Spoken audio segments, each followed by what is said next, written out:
Jujutsu Kaisen का main villain Sukuna जो कि मर चुका है और मुझे पता है तुम में से बहुत लोग सुकुना के इस एंडिंग से खुश नहीं होंगे। इतना पावरफुल विलन का ऐसे मरना ये कुछ सही नहीं है। देखो सुकुना के पास और भी पावर्स थे जिससे सुकुना बच सकता था। पता नहीं क्यों गेगे ने इन पावर्स को यूज ही नहीं किया। क्या गेगे सुकुना को जल्दी निपटा देना चाहता था, पर क्यों? देखो इसका जवाब मुझे नहीं पता, पर आज के इस वीडियो में हम बात करने वाले हैं सुकुना के कुछ ऐसे ट्रिक्स के बारे में जिससे सुकुना बच सकता था। तो ज्यादा बातों को ना बढ़ाते हुए वीडियो को शुरू कर देते हैं। पहली बात तो ये, सुकुना के पास और एक हाइन एरा वाला फॉर्म था जिसे सुकुना ने यूज ही नहीं किया। हाँ, इस फॉर्म को तुम वीडियो में देख भी सकते हो और ये ऑफिशियल है, ये कोई फैन आर्ट वगैरह नहीं है। और इस फॉर्म में तुम देख सकते हो सुकुना कितना बड़ा हो जाता है और उसके हाथ में एक ट्राइडेंट भी आ जाता है। और कहा जाता है इस फॉर्म में सुकुना को हराना बहुत ही ज्यादा मुश्किल था और अगर इस फॉर्म का यूज सुकुना कर लेता तो सुकुना को हराना लगभग नामुमकिन हो जाता। यूजी, नोबारा और मेगुमी मिलकर भी सुकुना को हरा नहीं पाते। और अगर मान भी लेते हैं कि सुकुना को सारे सोर्सरर्स ने मिलके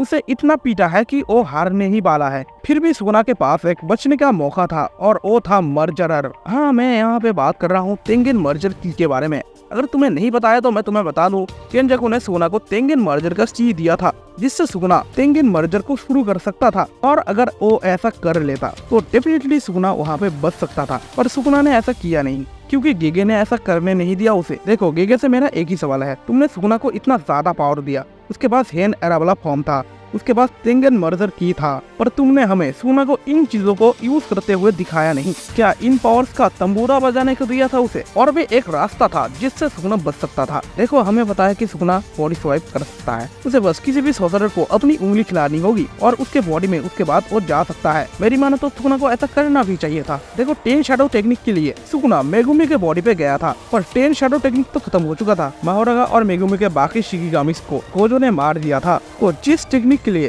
सुकुना मेगुमी के बॉडी पे था वो टेक्निक तो खत्म हो चुका था। इसके बाद सुकुना को मेगुमी के बॉडी को छोड़ के किसी भी दूसरे कैरेक्टर के बॉडी में जाना चाहिए था। और यहाँ पे सुकुना का सबसे बेस्ट ऑप्शन था कि वो गोजो के बॉडी में जाए। और कमेंट में ये मत कहना कि गोजो के बॉडी को वो 6 आई के मदद से कंट्रोल नहीं कर सकता था। देखो जब यूटा केनजाकू के टेक्निक को कॉपी करके गोजो के बॉडी के अंदर जा सकता है, तो क्या सुकुना गोजो के बॉडी में नहीं जा सकता? देखो गोजो के बॉडी को सुकुना के लिए कंट्रोल करना तब मुश्किल होता जब गोजो जिंदा होता। गोजो का सोल सुकुना को अपने बॉडी को कंट्रोल करने देता ही नहीं, तो इस बार सुकुना गोजो के बॉडी को कंट्रोल कर सकता था। पर यहाँ पे एक प्रॉब्लम था, अगर वो गोजो के बॉडी के अंदर जाता तो वो सिर्फ गोजो के कर्स टेक्निक को यूज कर सकता था, खुद का कर्स टेक्निक को नहीं।